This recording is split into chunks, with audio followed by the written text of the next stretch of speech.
हम देखते हैं कि राय सिंह का जन्म कहाँ हुआ, फिर किस तरह से उन्होंने मुगल बादशाहों के साथ सहयोगात्मक संबंध अपनाया।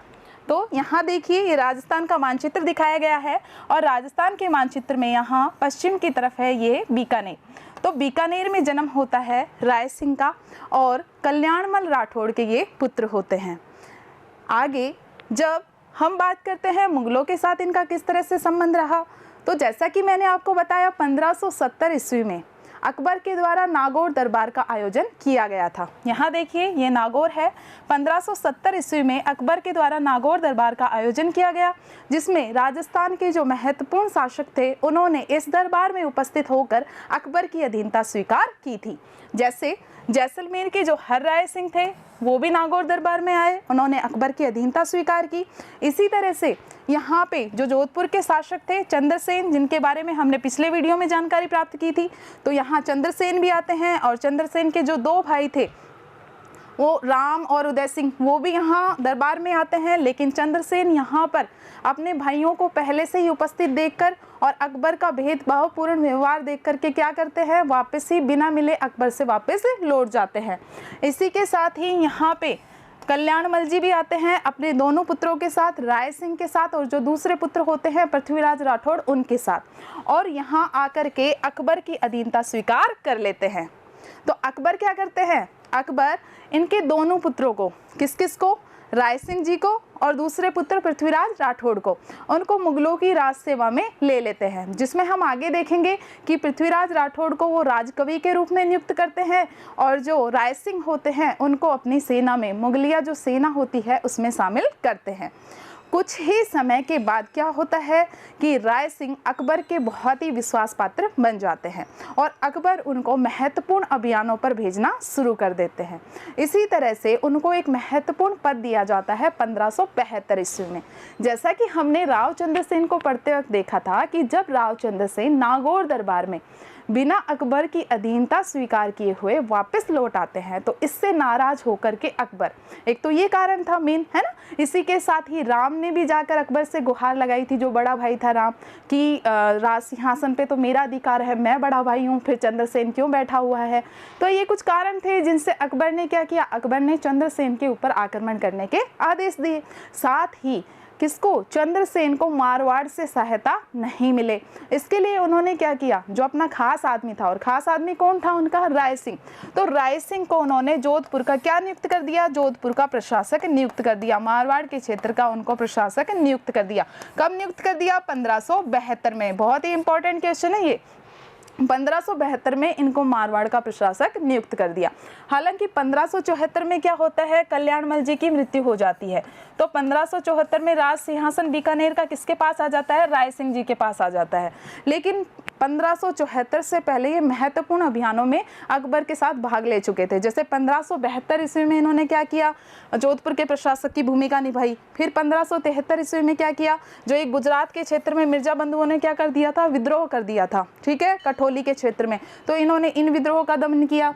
इसके अलावा 1583 में, हालांकि ये तो बाद में होता है, इससे पहले ही क्या हो चुका होता है, 1574 में राव चंद्रसेन के ऊपर भी किसके नेतृत्व में आक्रमण किया जाता है, राय सिंह के नेतृत्व में। बाड़मेर के सिवाना प्रांत में जब आ गए थे कौन, चंद्रसेन, भागते हुए, पहले तो मारवाड़ से आए थे जालौर के भादरा जून में, और फिर आ गए थे बाड़मेर के क्षेत्र में, सिवाना प्रांत में। तो यहाँ पर जो आक्रमण किया 1573 ईस्वी में, वो भी किसने किया था, राय सिंह के नेतृत्व में ही किया था, मुगलिया सेना ने।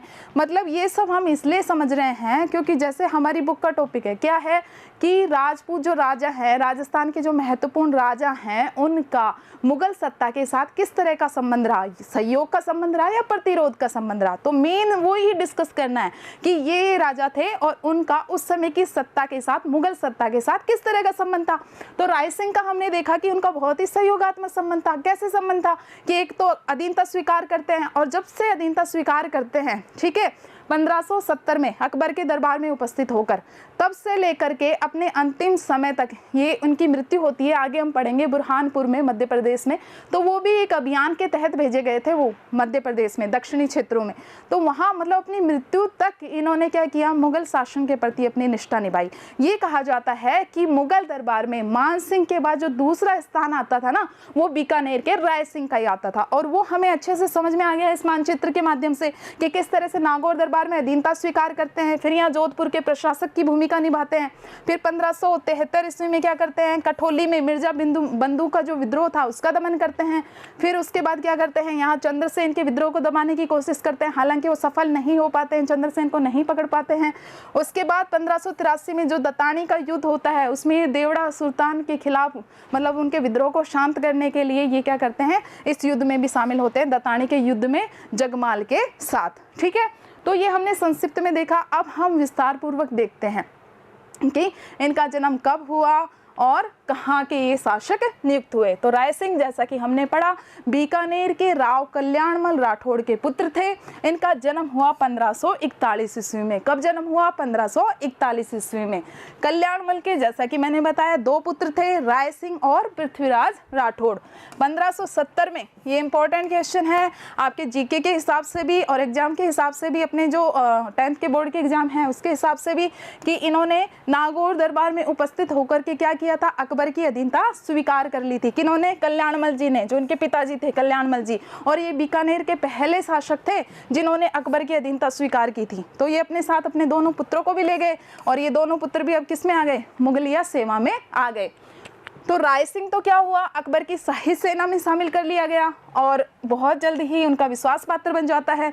इतना विश्वास पात्र बन जाता है कि 1572 में जोधपुर का प्रशासक उन्हें नियुक्त कर दिया जाता है। और वो कारण बताया मैंने क्यों नियुक्त कर दिया जाता है, कि राव चंद्रसेन को मारवाड़ से सहायता नहीं मिल सके।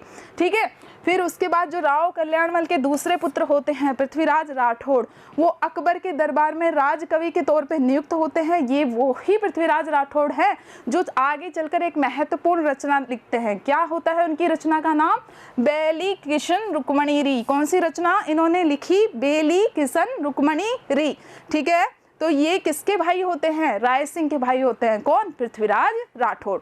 आगे चर्चा करते हैं कि कल्याणमल जी की मृत्यु हो जाती है 1574 ईस्वी में और बड़े बेटा होने के नाते गद्दी पर कौन बैठता है, राय सिंह बैठते हैं। लेकिन राय सिंह महाराजा धीराज की उपाधि धारण करके गद्दी पर बैठते हैं। आपने ध्यान दिया हो, इनके पिताजी क्या लगाते थे, राव, लेकिन ये पहले बीकानेर के ऐसे शासक थे जो ये उपाधि धारण करते हैं महाराजा धीराज की और फिर अपनी गद्दी पर बैठते हैं। यहाँ मानचित्र में आप देख ही पा रहे हैं, ये बीकानेर है। तो यहाँ के अब ये राजा नियुक्त होते हैं। कब नियुक्त होते हैं, 1574 ईस्वी में।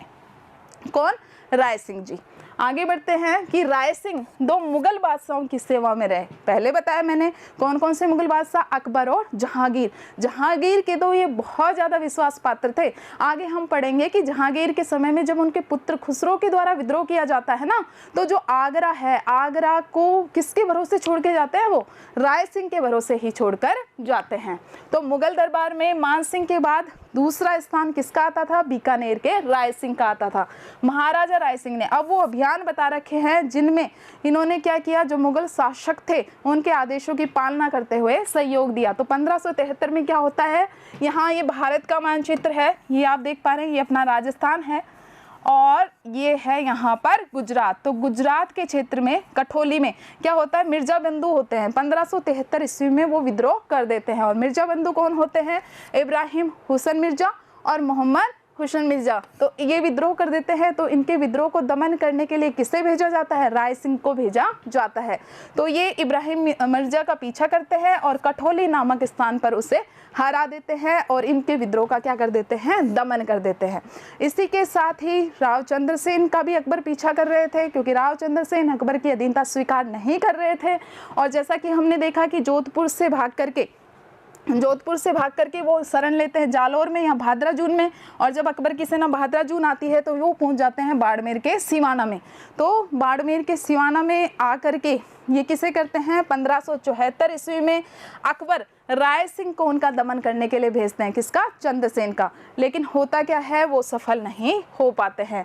राव चंद्रसेन आगे भाग करके मेवाड़ की मतलब जो दक्षिण का क्षेत्र है, डूंगरपुर बांसवाड़ा, उधर उस साइड को चले जाते हैं। इसी तरह से ही बीकानेर के राय सिंह द्वारा सिरोही में हुए विद्रोह का भी क्या किया जाता है? दमन किया जाता है। सिरोही में देवड़ा सुल्तान के द्वारा विद्रोह कर दिया जाता है और इसी के कारण 1583 ईस्वी में वहाँ होता है दतानी का युद्ध। यहाँ आप देख पा रहे हैं राजस्थान में, यहाँ सिरोही है और यहाँ होता है दतानी का युद्ध, जिसमें राय सिंह की तरफ से कौन भाग लेते हैं युद्ध में? राय सिंह तो होते ही होते हैं, साथ में महाराणा प्रताप के जो सौतेले भाई होते हैं जगमाल, वो भी इस युद्ध में भाग लेते हैं। हालांकि बाद में क्या होता है, जगमाल मारे जाते हैं इस युद्ध में।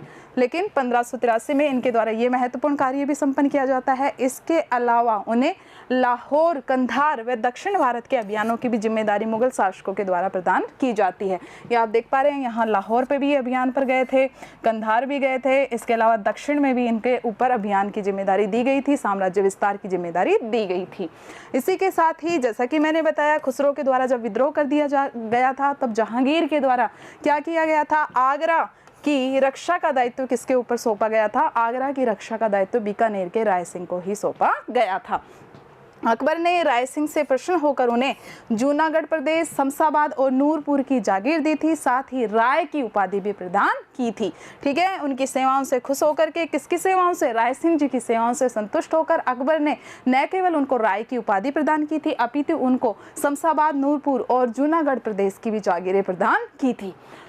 राय सिंह की अब बात करते हैं कि उन्होंने कौन कौन से महत्वपूर्ण निर्माण कार्य करवाए। तो उन्होंने अपने प्रधानमंत्री करमचंद, नाम याद रखना है इनको, करमचंद, तो करमचंद जी की देखरेख में 1589 से लेकर 1594 तक की समय अवधि लगी। किसके बनने में? जूनागढ़ दुर्ग के बनने में। तो इन्होंने अपने प्रधानमंत्री करमचंद की देखरेख में जूनागढ़ दुर्ग का निर्माण करवाया। और ये दुर्ग कहाँ पर स्थित है? बीकानेर में स्थित है। आप यहाँ देख पा रहे हैं, बहुत ही महत्वपूर्ण दुर्ग है बीकानेर का। और इसका जो प्रवेश द्वार है सूरजपोल, वहाँ पर क्या उत्कीर्ण करवाया उन्होंने? वहाँ पे एक प्रशस्ति लगवाई, जिसे राय सिंह प्रशस्ति के नाम से क्या जाना जाता है। अब बच्चों, प्रशस्ति क्या होता है एक बार पहले बता चुकी हूँ, अभी दोबारा बता रही हूँ। कोई भी महत्वपूर्ण शासक होते हैं, महत्वपूर्ण व्यक्ति होते हैं, उनकी प्रशंसा में जो भी लेख लिखा जाता है उसे क्या कहा जाता है? प्रशस्ति कहा जाता है। तो इनकी एक प्रशस्ति खुदवाई गई। कहाँ पर खुदवाई गई? जो ये जूनागढ़ दुर्ग है, इसके जो मुख्य प्रवेश द्वार है वहाँ पर उसे राय सिंह प्रशस्ति के नाम से जाना जाता है, जो कि संस्कृत भाषा में लिखी गई है। और उसे लिखा किसने है? जयता नामक जैन मुनि के द्वारा उसे लिखा गया है।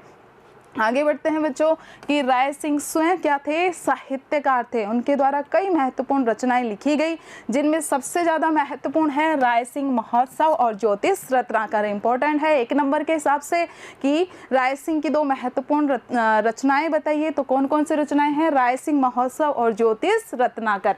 राय सिंह को मुंशी देवी प्रसाद ने, बीकानेर के जो राय सिंह हैं, इनको मुंशी देवी प्रसाद के द्वारा एक उपाधि दी गई। क्या उपाधि दी गई? राजपुताने के कर्ण की। आपको महाभारत वाले कर्ण की तो याद होगी, दानवीरता के लिए जो प्रसिद्ध थे। तो उन्हीं से ही, कर्ण से ही तुलना की गई बीकानेर के राय सिंह की। किसके द्वारा? मुंशी देवी प्रसाद के द्वारा। क्यों की गई?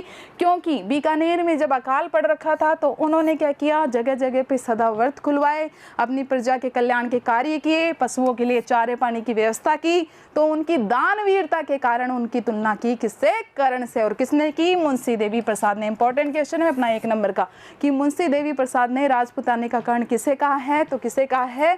राय सिंह को राजपुताने का कर्ण कहा गया है। इसके अलावा जो बीकानेरी चित्रकला है, क्योंकि चित्रकला भी अलग अलग तरह की होती हैं, अलग अलग शैलियों की होती हैं, जैसे मेवाड़ी चित्रकला, किशनगढ़ शैली की चित्रकला। तो जो बीकानेरी चित्रकला है उसकी शुरुआत किसके शासनकाल से मानी जाती है? राय सिंह के शासनकाल से उसकी शुरुआत मानी जाती है। इसके अलावा एक काव्य ग्रंथ है जिसका नाम है करमचंद्र वंशोत्कीर्तनक। तो उसमें राय सिंह को क्या कहा गया है? उसमें राय सिंह को राजेंद्र कहकर पुकारा गया है। क्या कह के पुकारा गया है? राजेंद्र कहकर उनको पुकारा गया है। अब जहांगीर के द्वारा क्या होता है? दक्षिण भारत में अभियानों पर भेजा जाता है। जैसा कि मैंने बताया, जहांगीर के बहुत ज़्यादा विश्वास पात्र थे बीकानेर के राय सिंह जी। तो ऐसे ही एक अभियान पे इन्होंने भेजा बुरहानपुर में। और बुरहानपुर कहाँ पर है? यहाँ आप देख पा रहे हैं, ये मध्य प्रदेश का क्षेत्र है, राजस्थान के सटा हुआ यहाँ पर। तो यहाँ इनको बुरहानपुर सुल्तानपुर में अभियान पर भेजा था, किसने? जहांगीर ने। और यहीं पर क्या हो जाती है? 21 जनवरी 1612 को इनकी मृत्यु हो जाती है। तो हमने देखा बीकानेर के राय सिंह का कि किस तरह से उन्होंने मुगल सत्ता के साथ सहयोग के संबंध रखे, महत्वपूर्ण अभियानों में भाग लिया, जोधपुर के प्रशासक भी नियुक्त हुए, बीकानेर में जूनागढ़ जैसे महत्वपूर्ण सामरिक दुर्ग का भी निर्माण करवाया। तो आशा करती हूँ आज का जो हमारी क्लास है, हमारा वीडियो, वो बहुत रुचिकर रहेगा। धन्यवाद।